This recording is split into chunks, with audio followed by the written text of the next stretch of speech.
जय श्री राम। स्वागत अभिनंदन सभी दर्शकों का। दर्शकों, कहा गया है परहित सरस धर्म नहीं भाई, पर पीड़ा सम नहीं अधमाई। अर्थात दूसरे का हित एवं कल्याण सोचने वाले का सदैव जय होता है, पुण्य प्राप्ति होती है। एवं दूसरों को पीड़ा देना सबसे बड़ा अपराध माना गया है। तो जीवन में परोपकार ही सबसे बड़ा धर्म है। दूसरों की जिस प्रकार सेवा हो पावे, मदद हो पावे, वो करनी चाहिए एवं किसी को कष्ट देने से सदैव बचना चाहिए। आइए प्रारंभ करते हैं आज का ज्योतिषीय आकलन।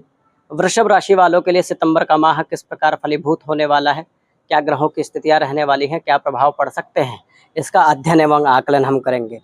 वृषभ राशि के लग्नेश राशिपति अर्थात शुक्र होते हैं, वर्तमान में कन्या राशि में है शुक्र के केतु के साथ। शुक्र का पंचम में होना केतु के साथ स्वास्थ्य के दृष्टिकोण से अभी की जो स्थिति चल रही है, छोटी मोटी समस्याएं हो सकती हैं। केतु से पीड़ित है शुक्र, तो शरीर में आलस्य, दर्द अर्थात ऊपर कंधे या पीठ के हिस्सों में दर्द की शिकायत और छोटी मोटी स्किन से संबंधित समस्याएं शुक्र दे सकते हैं। इससे सावधान रहना है, इससे बचाव रखना है। कोई विशेष और गंभीर समस्याएं नहीं है। स्वास्थ्य आलस्य की वृद्धि देखिए हो सकती है। शुक्र जब केतु से पीड़ित होंगे तो आलस्य की वृद्धि होगी, तो इसका थोड़ा सा ध्यान देना है। परंतु 18 सितंबर के बाद शुक्र का गोचर हो रहा है। शुक्र अपनी ही राशि में आ रहा है, षष्ठम भाव में शुक्र आएंगे राशिपति होके अपनी राशि में, तो वहाँ आरोग्यता भी देंगे, आरोग्य सुख भी देंगे, साथ में आर्थिक स्थिति आपकी बलवान करेंगे। यदि आपके अर्थ की स्थिति देखें तो हो सकता है शुक्र ऐश्वर्य के एवं धन के कारक भी ग्रह माने गए हैं। वर्तमान में शुक्र की जो स्थिति है वो अच्छी नहीं है। तो अभी 18 सितंबर के बाद जैसे शुक्र की स्थिति परिवर्तित होगी, शुक्र अपनी राशि तुला राशि में शुक्र का गोचर होगा, तो ये आर्थिक रूप से आपको लाभ प्रदान करने वाली स्थिति बन जाएगी। अर्थात धन की स्थिति सकारात्मक सुगम हो जाएगी। कहीं से धन आने का योग बन सकता है। व्यापार में है, यदि सौंदर्य से संबंधित किसी व्यापार में है, सौंदर्य प्रसाधनों से संबंधित व्यापार में है, औषधि से संबंधित व्यापार में है, तो स्थिति आपके लिए अनुकूल एवं सकारात्मक रहने वाली है। कॉस्मेटिक आइटम से संबंधित व्यापार में है तो भी स्थिति आपकी सकारात्मक रहने वाली है। डिजिटल मीडिया फील्ड से यदि जुड़े हुए हैं, जॉब कर रहे हैं, वहाँ भी स्थिति सकारात्मक होगी। 18 सितंबर के बाद उन्नति कार्य में आर्थिक वृद्धि, सम्मान की वृद्धि निश्चित हो सकती है। शुक्र ऐश्वर्य के कारक हैं। जब शुक्र आपके राशिपति हैं, जब बलवान स्थिति में आएंगे, तो वृषभ राशि वालों के लिए सुख सुविधा, ऐश्वर्य, भौतिक सुखों में वृद्धि, मान सम्मान, नए आकर्षण होना, ऐसी स्थिति उत्पन्न हो सकती है। प्रेम संबंध की स्थिति सकारात्मक होगी। यदि वर्तमान में आपके प्रेम संबंध या दाम्पत्य संबंधों में समस्या चल रही है, अच्छा वो चल भी सकती है, वर्तमान की स्थिति थोड़ी सी जटिल हो सकती है प्रेम संबंध एवं दाम्पत्य संबंधों में, क्योंकि शुक्र वर्तमान की स्थिति में पीड़ित अवस्था में है। ये अवस्था शुक्र की उत्तम नहीं है, लेकिन बहुत ज़्यादा विकट स्थिति इसलिए नहीं हुई है क्योंकि गुरु की दृष्टि पंचम पे है, शुक्र पे है। गुरु नवग्रहों में सबसे श्रेष्ठ ग्रह हैं। गुरु ज्ञान के कारक हैं। ये समझ लीजिए, जब गुरु की किसी ग्रह पे दृष्टि होती है, किसी भाव पे दृष्टि होती है, तो उसको नियंत्रित रखते हैं एवं गुरु की दृष्टि अति शुभ बताई गई है।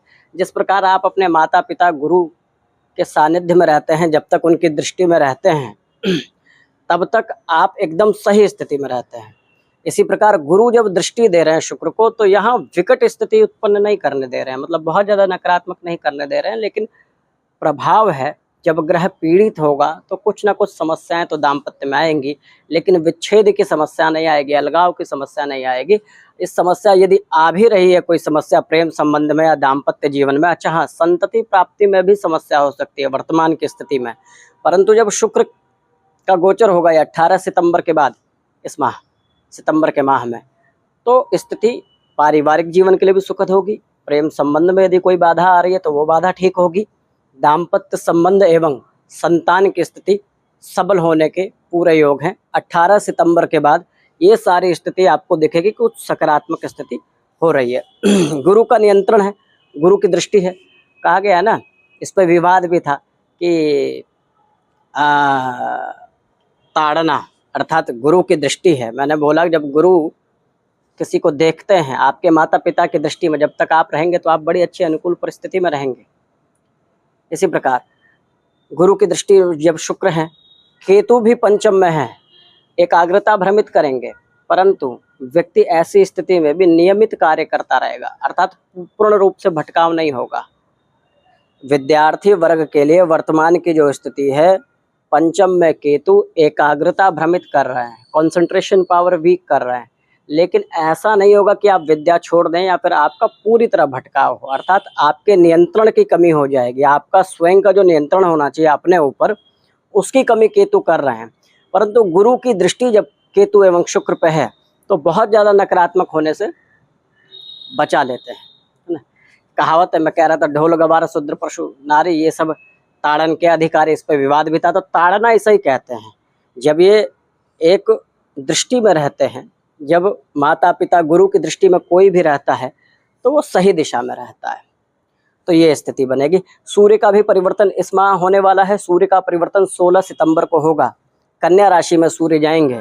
कन्या राशि में जब सूर्य जाएंगे तो ये ध्यान दीजिए, सूर्य भी केतु से पीड़ित हो जाएंगे। भूमि से संबंधित यदि कोई समस्या चल रही है वर्तमान में, उसको संभवतः यदि निपटने की स्थिति बने तो 16 सितंबर से पहले निपटाने का प्रयास करें। उसके बाद कहीं ना कहीं माता के स्वास्थ्य पर प्रतिकूल असर पड़ सकता है। माता के स्वास्थ्य का ध्यान रखिए।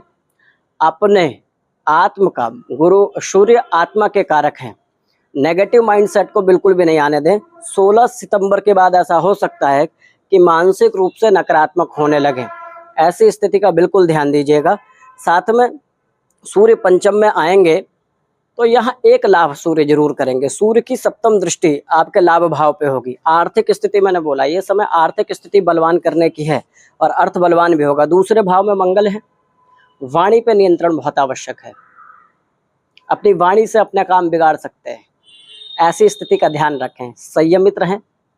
देखिए, दूसरे का मंगल निश्चित रूप से विदेश से लाभ मिल सकता है। जो व्यक्ति विदेश में हैं, जन्म स्थान से बाहर काम करते हैं, उनके लिए यह स्थिति सकारात्मक होगी, परंतु फिर भी वाणी का नियंत्रण बहुत आवश्यक है। क्रूर ग्रह जब भी दूसरे भाव से संबंध संपर्क बनाते हैं तो ऐसे व्यक्ति की वाणी थोड़ी कठोर हो सकती है। लेकिन देखिए, वाणी कठोर होने का अर्थ ये नहीं है कि व्यक्ति की मानसिक स्थिति वैसी हो। कभी कभी होता है कि मन से व्यक्ति निर्मल होता है, सकारात्मक होता है, परंतु वाणी उग्र हो जाती है। तो उग्र वाणी का नियंत्रण आपको स्वयं करने की आवश्यकता है। क्या करना चाहिए आपको वर्तमान की स्थिति में? वर्तमान की स्थिति में महादेव की पूजा करते रहें, महादेव को जलाभिषेक करें। सोमवार के दिन सफ़ेद रंग की वस्तुओं का दान, जैसे दूध, दही, चीनी, चावल इत्यादि दान करते रहें। महादेव की शरण में रहें।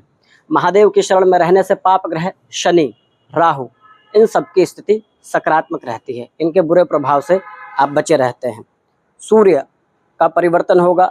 सूर्य, मैंने बोला सूर्य राजसिक क्षेत्र के कारक है, परंतु केतु धर्म ध्वजा है। एक बात ध्यान दीजिए, कोई भी ग्रह बहुत ज़्यादा नकारात्मक सकारात्मक तो होते हैं। गुरु सकारात्मक है, चंद्रमा पीड़ित हो जाते हैं तो पाप ग्रह होते हैं, परंतु सकारात्मक ग्रह सौम्य ग्रह हैं।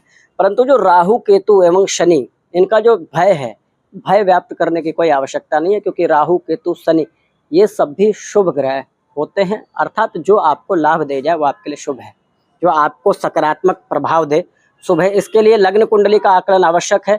आपकी दशा, महादशा, अंतरदशा क्या चल रही है ये आवश्यक है। विदेश में है, लाभ मिलेगा। आर्थिक स्थिति बलवान होगी। स्वास्थ्य निश्चित रूप से वर्तमान में यदि कोई समस्या है तो 18 सितंबर के बाद सकारात्मक प्रभाव दिखेंगे। दाम्पत्य एवं प्रेम संबंध वर्तमान में स्थिति यदि जटिल चल रही है तो शुक्र जैसे ही बलवान होंगे अच्छा होगा। आपके सौंदर्य में भी वृद्धि होगी। तो शुक्र बलवान होंगे। वृषभ लग्न के जातक, वृषभ राशि के जातक जो होते हैं थोड़ा बंठन के रहना पसंद करते हैं और रहना भी चाहिए, तो सौंदर्य में भी वृद्धि होगी आपके। ये सूक्ष्म चर्चा है दर्शकों। कोई आपका सुझाव एवं कोई प्रश्न हो कमेंट के माध्यम से हमें बताएं। यह आध्यात्मिक चैनल है, आप हमसे जुड़ सकते हैं। बहुत बहुत धन्यवाद।